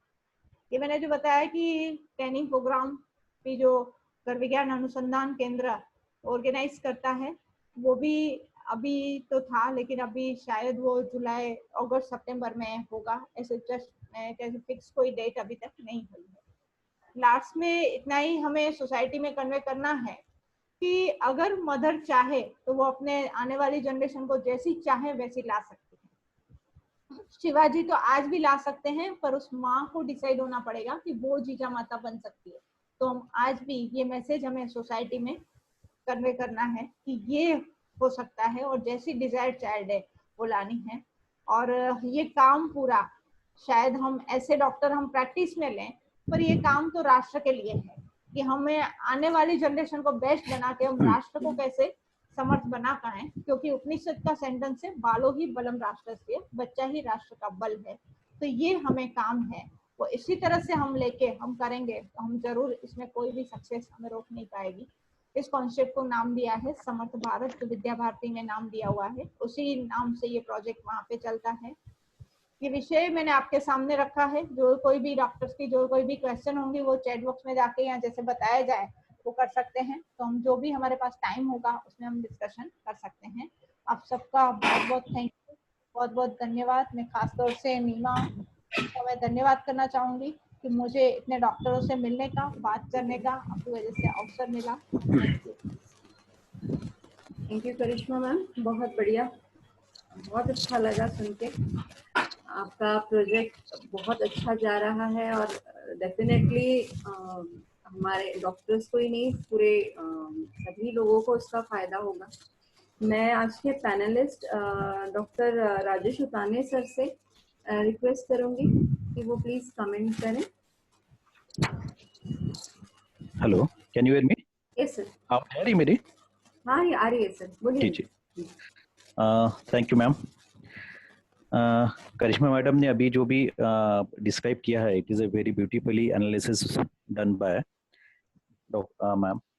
It was a combination of the modern and Ayurveda, and it was a very nice blend according to modern and according to Ayurveda. कि काफी बार क्या होता है कि गर्भधान के बाद में, कि अच्छे संस्कार के बाद में कैरेक्टर्स में क्या क्या चीजें, क्या क्या तब्दीली आती है, इसका डिस्क्रिप्शन काफी पहले जैसे आयुर्वेद में तो किया गया है, लेकिन उसके बाद में जो मॉडर्न एरा चला है 1800 के बाद में, जैसे 1859 में चार्ल्स डार्विन ने पहले न्यू रखी थी कि कैरेक्टर वाइज क्या क्या चेंजेस आते हैं। तो सिर्फ उसमें एक थोड़ी कमी, उस समय पे उनकी कमी ये थी कि इवोल्यूशन, जब भी मैन का इवोल्यूशन होता है तो वो थोड़ा उसमें मिस हुआ था। लैटरल स्टेज में मेंडले लॉ की लॉज आया ना 1865 के दरम्यान। तो यह सब चीजें आयुर्वेद में जो भी गर्भ संस्कार के जरिए जो बताई गई है, वो पूरी की पूरी जैसे ही कैरेक्टर के ऊपर क्या क्या क्रोमोसोमल क्या क्या स्टडीज में आ जाती है, किसका प्रभाव होता है, किसका संस्कार हो जाता है, और संस्कार के जरिए क्या चीजें अपन कर पाते हैं। क्योंकि एक नया भारत अगर खड़ा करना है और एक माता और आने वाले जो भी ऑफस्प्रिंग है उसको किस तरह से अपन सुदृढ़ बालक के जरिए देख सकते हैं, इसका सही सपना आयुर्वेद ने उस समय पे भी देखा था। मॉडर्न एरा में कुछ चीजें मैं थोड़ा इलेबरेट यहाँ पे करना चाहता हूँ। मैडम ने गर्भाधान पूर्व संस्कार यहाँ पे काफी अच्छी तरीके से बताया है। मेरे ख्याल से वो जरूरी है कि जब भी ANC पेशेंट आती है कि फर्स्ट ट्राइमेस्टर में क्या होता है, सेकंड ट्राइमेस्टर में क्या होता है, थर्ड ट्राइमेस्टर में क्या होता है, तो ये पूर्व गर्भाधान संस्कार यानी गर्भाधान पूर्व संस्कार में कि 90 डेज साइकिल है या 90 डेज साइकिल क्यों करनी चाहिए, वो उसके पीछे का एक साइंटिफिक रीजन भी है कि 90 डेज यानी 72, जैसे मैडम ने बताया कि 72 डेज टू 90 डेज का एक स्पर्म का एक साइकिल है स्पर्मेटोजेनेसिस का। अगर उस समय पे अगर प्रॉपर संस्कार करते हैं, वहाँ पे अगर प्रॉपर मेडिकेशन अगर लेते हैं, तो उसमें जो तब्दीली आती है, that is one of the thing. And second part was describe by very well describe by madam. 120 days का एक साइकिल मैं यहाँ पे डिस्क्राइब करना चाहता हूँ कि एक खाली 90 डेज का ही नहीं होता है, तो एक 120 डेज का एक पूरा एक साइकिल आता है जहाँ पे वह का एक पूरा एक साइकिल तैयार होता है। वो भी एक गर्भाधान का पूरा एक महत्वपूर्ण चीज उसमें रखी जाती है। इसके साथ में मॉडर्न का क्या महत्व इसमें है,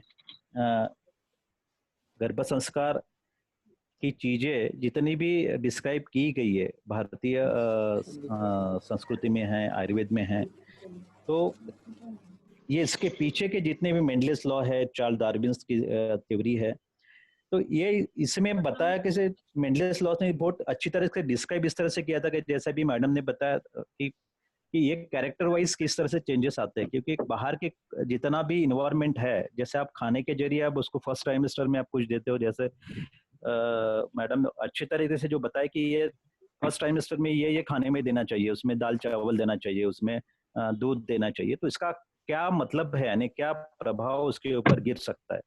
6वें और 7वें महीने में क्यों देना चाहिए, क्योंकि ब्रेन सेल वहां पर बच्चे का जो ब्रेन सेल डेवलपमेंट है उसका मल्टीप्लिकेशन बहुत फास्ट उस समय पे रहता है।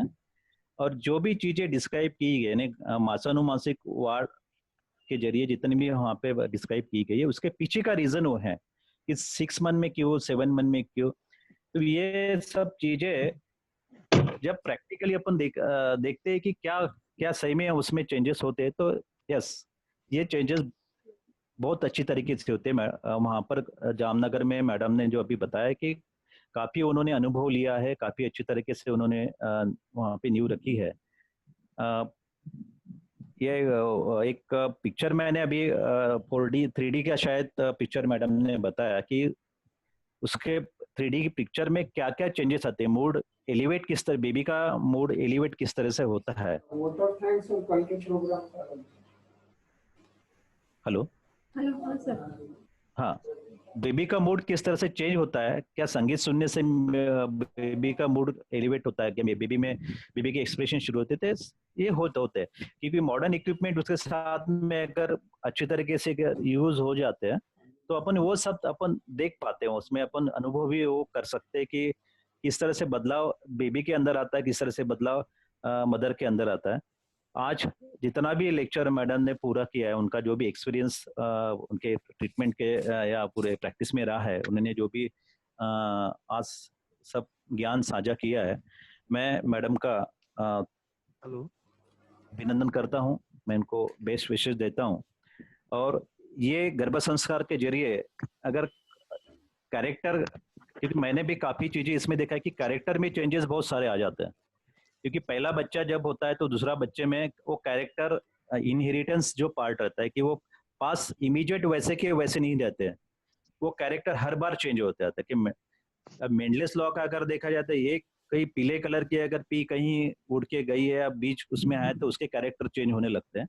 तो उस तरह से गर्भाधान संस्कार में भी वो चीजें अच्छी तरीके से होती है, क्योंकि 3rd जनरेशन और 4th जनरेशन जो ऑफस्प्रिंग है, वो ऑफस्प्रिंग के कैरेक्टर चेंज होते रहते हैं। और चेंज होते समय जैसे जैसे नई पीढ़ी आती है, नई पीढ़ी के साथ में कुछ चीजें इस तरह से होती है कि जो 3 पीढ़ी पहले या 2-4 पीढ़ी पहले जो चीजें नहीं थी, वो पीढ़ी के कुछ कैरेक्टर उसमें पाए जाते हैं। तो ये सब चीजें ऑब्जर्व करना मेरे ख्याल से आयुर्वेद के जरिए बहुत जरूरी है। आज मैडम ने यहाँ हमारे साथ में जुड़े हैं और उन्होंने अपना ज्ञान साझा किया है, उसके लिए मैं धन्यवाद देता हूँ और आपको बेस्ट विशेष देता हूँ। डेफिनेटली सर, आज के किए हुए संस्कार हमें 15-20 साल बाद ही समझ में आते हैं कि क्या इफेक्ट रहा है। बट डेफिनेटली मैम ने जैसा कहा कि छोटे छोटे चेंजेस वो ऑब्जर्व कर रहे हैं और डेफिनेटली उनका रिसर्च बहुत बड़ा होके सामने आएगा। मैं डॉक्टर विष्णु बावने सर से रिक्वेस्ट करूंगी कि वो प्लीज कमेंट करें। Thank you madam. सबसे पहले तो मैं डॉक्टर करिश्मा जी को धन्यवाद देना चाहूंगा और अभिनंदन करना चाहूंगा कि बहुत ही अच्छे तरीके से उन्होंने समझाया कि गर्भ संस्कार क्या है, प्रैक्टिकल अप्रोच उन्होंने पूरा दिया है। मतलब उन्होंने कुछ पिक्चर्स भी उन्होंने यहाँ शेयर की कि जो उन्होंने कंडक्ट किया था वहां पे गुजरात में। इसके भी तो पूरा साइंटिफिक बेस उन्होंने विथ ऑब्जर्वेशन विथ डेटा उन्होंने स्टडी किया है, तो वो पूरा उन्होंने शेयर किया है। मेरे ख्याल से ज्यादा मैं इस पे कुछ कहूँ तो वो सूरज को दीपक दिखाने जैसा होगा। फिर भी मेरे जो सीनियर कलीग है डॉक्टर उताने जी, उन्होंने भी काफी अच्छा रिव्यू दिया, तो मैं कुछ ज्यादा बोलूंगा नहीं, खाली जस्ट उसमें थोड़ा सा ऐड करता हूँ कि जो मैडम ने जेनेटिक इंजीनियरिंग की बात की और डॉक्टर राजेश उतारे was speaking about the Mendel's theory, Mendel's law. So there is one more concept, that is the epigenetics. Epigenetics is nothing but it's above. EP means above, that is above genetics. So ये जो epigenetics की theory है, Bruce Lipton की जो एक किताब है, Bruce Lipton who is author of Biology of Belief, biology of belief का उनका काफी उन्होंने विस्तार से इसका वर्णन किया है। और epigenetics पे भी ब्रूस लिप्टन का काफी अच्छा काम है, आप देख सकते हो, उनका वीडियोस वगैरह भी देख सकते हो। तो जो संस्कारों ही नाम गुणांतर धाम, जो मैडम ने बोला कि चेंजेस, जो जेनेटिक चेंजेस होते हैं, सो इपीजेनेटिक्स की थ्योरी वो प्रॉपरली एक्सप्लेन करती है, जो हमारे गर्भ संस्कार में दिए है वो प्रॉपरली एक्सप्लेन करती है कि जीन्स में कैसे चेंजेस होते हैं, जो कि मेंडल्स की थ्योरी को वहां पे वो सुपरसेट करती है। तो इपीजेनेटिक्स का कॉन्सेप्ट ये पूरे गर्भ संस्कार को अच्छे तरीके से एक्सप्लेन करता है। मैडम ने अपने जो भी कल्चरल चीजें थी उनको साइंटिफिक वे से उन्होंने प्रेजेंट किया है, और सबसे अच्छी बात कि वो सिर्फ इस गर्भ संस्कार को हमारे शास्त्र में दिया है, हमारे प्रैक्टिस में है, इसलिए ही सिर्फ वो आगे नहीं लेके जा रही है, बल्कि उनका एक मिशन है जो समर्थ भारत, आगे चल के जो हमारी आने वाली पीढ़ियां है एक समर्थ भारत खड़ा हो, इसके लिए वो ये प्रयास कर रहे हैं। इसलिए इस काम में उनको मैं शुभकामना देना चाहता हूँ। दूसरा, जैसे मोदी जी नारा लगाते हैं वैसे उन्होंने नारा लगाया कि लॉकडाउन की वजह से हम नहीं कर पाए, तो आओ जो गुजरात का उन्होंने बोला है कि गुजरात में आप आइए आगे सीखना हो तो तो बस इतना कह के ही मैं उनको धन्यवाद देना चाहूंगा कि वो हमारे आग्रह पर यहाँ हमारे प्लेटफॉर्म पर आए, और हम सभी NIMA के डॉक्टर्स को उन्होंने बहुत ही अच्छे तरीके से समझाया, इसलिए मैडम का धन्यवाद देता हूँ मैं। Thank you. Thank you sir, thank you. Karishma ma'am, Karishma madam, Karishma madam, mute किया है मैडम उनको। एक मिनट, एक मिनट। हेलो। हाँ करिश्मा मैम। हाँ जी, हाँ जी। मैम काफी अच्छे कमेंट्स, वेरी इंफॉर्मेटिव सेशन, सभी बहुत अच्छी कमेंट्स आई हैं। कुछ 2-3 क्वेश्चंस हैं। मैं पार्टिसिपेंट से भी रिक्वेस्ट करूंगी, अगर कोई पूछना चाहे क्वेश्चन तो अपना हैंड रेज कर सकता है मैडम से, अगर आपको खुद को क्वेश्चन पूछना है। मैं 2-3 क्वेश्चंस हैं जो ले लेती हूँ। करिश्मा मैडम, गर्भिणी परिचर्या शायद हैं 2-3 क्वेश्चन। हाँ जी मैम। एक तो है कि can you share details about doctors training programme? Doctors training programme जो है वो वैसे मैंने बताया कि अभी जून में होने वाला था, लेकिन उसको पोस्टपोन कर दिया गया है लॉकडाउन की वजह से। पॉसिबिलिटी है कि वो शायद हम अगस्त या सितंबर में लें, अभी हमने सोचा है, जस्ट उसकी डेट कोई डिक्लेयर नहीं की है। पर जो वेबसाइट है garvasanskar.org.in, उस पे उसका अपडेट मिल जाएगा। यहाँ मेरा जस्ट पर्सनल नंबर शेयर कर दूंगी। अगस्त के बाद जो इंटरेस्टेड है वो इंक्वायरी कर सकता है। जस्ट डेट डिक्लेयर होते जुलाई में हम डिक्लेयर कर देंगे एटमॉस्फेयर देखते हुए, तो उसके बाद कोई कांटेक्ट कर सकता है मेरा 9824517004। एक क्वेश्चन और है, कलर थेरेपी इन प्रेगनेंसी के बारे में थोड़ा गाइड कीजिए। कलर थेरेपी जो है, एक्चुअल मैंने जो बताया कि जो अलग अलग रेफरेंसेस हैं उसमें जो ज्योतिषाचार्य का रेफरेंस, ज्योतिष शास्त्र का जो रेफरेंस है कि हर मंथ वाइज जो है वो अलग अलग प्लैनेट उस पर इफेक्ट करते हैं पर्टिकुलर प्रेगनेंसी में जो बताया गया है। फॉर एग्जांपल, जब सेकंड मंथ चल रहा है तब हम बोलते हैं कि रक्त का उस समय ही रक्त का निर्माण होना शुरू हो जाता है, तभी ही जो बनता है वो मंगल की इफेक्ट रहती है। तो मंगल का जो कलर है वो रेड है, तो अगर उसके शेड का वो यूज करे तो वो उससे वो बेटर इम्पैक्ट वो डेवलपमेंट पे होगी। जो पंचमे जो मनह वाली बात है, तब इफेक्ट कौन सा प्लैनेट में से कौन सा इफेक्ट करता है? मून इफेक्ट करता है। अगर वो 5वें मास के दौरान अगर श्वेत वस्त्र धारण करे, श्वेत रेशम के वस्त्र धारण करे, तो वो प्लैनेट की इफेक्ट जो है, मून की इफेक्ट, चंद्र की इफेक्ट, वो पॉजिटिव इम्पैक्ट वो पंचमे मनः जो इंद्रिय अधिष्ठान डेवलपमेंट हो रहे हैं उस पर पड़ेगी। तो इसी तरह के हर एक मंथ वाइज के इसी तरह से प्लैनेट और प्लैनेट के कलर के इफेक्ट है, तो उसी हिसाब से वो कलर का है वो आयोजन किया जाता है।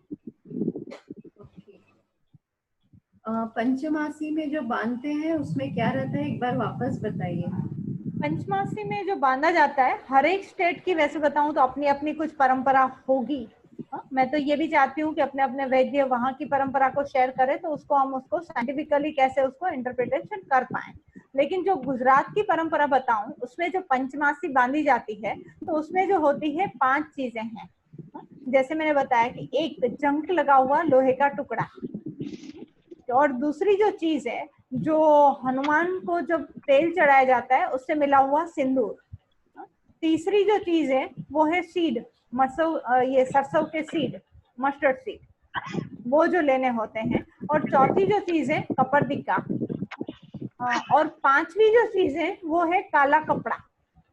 तो इन चारों चीजों को, और चौराहे की दूली, वो जो चीज ली जाती है कि ये जो चीजें हैं, ये चीजें लेकर उसको काले कपड़े में बांधकर और फिर जो है वो पांचवें महीने के दौरान यहाँ गुजरात की परंपरा नणन जो होती है वो अपनी प्रेग्नेंट भाभी को वो अपने उसके दाएं हाथ में बांधती है।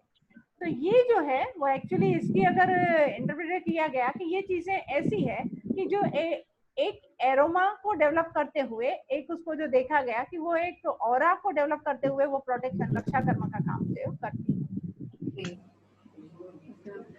स्वप्निल अनिल, आप अनम्यूट करें अपने आप को। स्वप्निल अनिल नहीं पा रहे। ओके, ठीक है मैम, थैंक यू। मैं डॉक्टर आलोक गुप्ता सर से रिक्वेस्ट करूंगी कि वोट ऑफ थैंक्स दे और कल के नीमा के म्यूजिकल नाइट प्रोग्राम के बारे में वो कुछ इन्फॉर्मेशन देने वाले हैं। Doctor Alok Gupta sir. Yes madam. हाँ जी, thank you madam. Okay. Thank you Daka madam. हाँ आज के गर्भ संस्कार के इस वेबिनार में डॉक्टर करिश्मा मैडम ने बहुत ही डिटेल में गर्भ संस्कार के बारे में बताया और सारी चीजें जो अपने चरक संहिता में और बाकी संहिताओं में जो बताया है वो सारी चीजों को बहुत ही अच्छी तरह साइंटिफिकली कोरिलेट करके बताया। मैडम ने आज मुझे जामनगर के याद दिला दिए, मेरे वहाँ के भी हमारे शल्यशाला के डिपार्टमेंट में भी इसी तरह हम रिसर्च वर्क करते थे, वहाँ के लिए बहुत अच्छी है।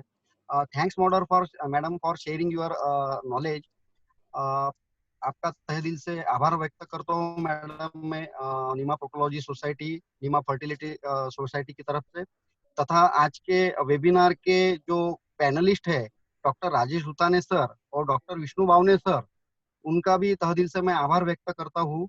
वैसे तो वो हमारे फैमिली मेंबर ही है, फॉर्मेलिटी बोल के मुझे आभार व्यक्त करना ही है।